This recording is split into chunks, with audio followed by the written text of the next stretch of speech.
Hi everyone, this is Leo from the core team. In this session, I'm going to present the update and the future of the Pi app platform. In the second quarter of 2020, we introduced Pi app platform prototype with its first third-party app, FeverIQ.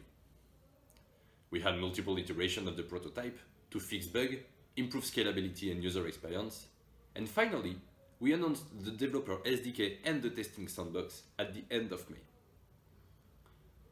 The Pi SDK allows developers to develop their application in whichever programming language they prefer in their backend and integrate with the Pi platform interface with JavaScript in the frontend. For developers to integrate with Pi, we adopted industry standard technologies such as HTML, CSS, and JavaScript so that they can focus more on building applications rather than getting complex technologies to work. Pi third-party apps will initially be hitting Pi's backend so that they can iterate on their app design and establish their use cases and audiences. Once they are ready and the blockchain becomes live, their backend will be able to adapt to hit the Pi testnet or mainnet directly, eventually achieving decentralization. This makes sure that the development of utility and decentralization are in parallel rather than in sequence. In Q3, we hope that developers would be able to play with the release SDK and sandbox and explore what could be built on Pi. We will see a few examples later in the developers' demos after the core team talk. The next step for Pi platform is to increase its functionalities for third-party developers to develop fully functional apps with ability to provide better user experience while improving scalability and the security of the overall Pi system in relation to the Pi platform and the protection of user privacy.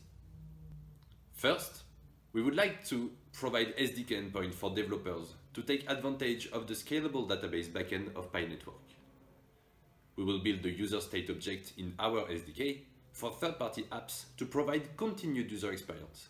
For instance, the ability for a user to continue what they left off from previous visit.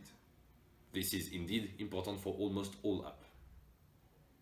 Providing this endpoint means that developers will be able to store data for each of their users directly onto the Pi backend, without needing to set up their own server or store the data in the frontend.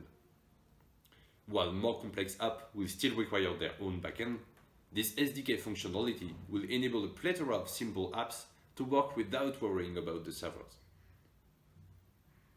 Second, the platform will be able to allow authentication into using third-party apps without sharing the Pi username. In the current version of the platform, the access and use of third-party apps rely on the user's willingness to share their Pi username. Even though the choice to share or not is completely in the hand of the user, not sharing the Pi username would mean inability to use the specific third-party app.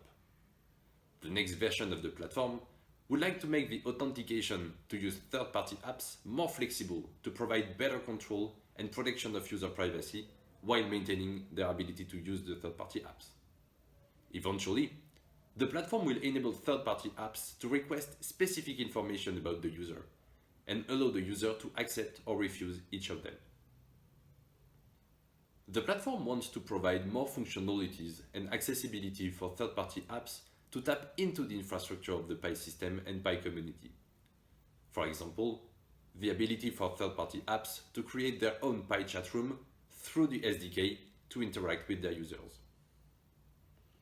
We will allow developers to generate custom links that would take the user directly into the developer's intended place inside of the third-party apps, a process called deep linking. This way, they will be able to invite new users to the app directly without having to go through the general workflow of the Pi app first. It will also enable experiences where one user can interact with another one seamlessly. For instance, in a round-based game, a user gets a link that navigates them directly into the interface of the game where they need to make a move. Or a marketplace, a user can go directly check one specific item. Finally, the platform will also gradually release more functionalities to the developers to integrate with the Pi currency. In the current version, developers can request payment from Pioneer. Later version will provide the ability for the developers to pay the Pioneer. completing the loop of bidirectional payment between app developers and pioneers. As we discussed in the Pi Phase 2 strategy announcement in March 2020, we will first focus on enabling third-party apps inside of the Pi app itself, before enabling a Pi payment for completely external apps. Technically, this means that the availability of specific API endpoint will tailor to the need of in-app third-party apps based on reasons such as efficiency and security, rather than enabling external applications to be able to run Pi payment, which will come further down the line though. Thus, the API endpoint that we will make available next will be able to validate payment to the app developer and to provide privacy control between a pioneer and an app. Thanks for watching.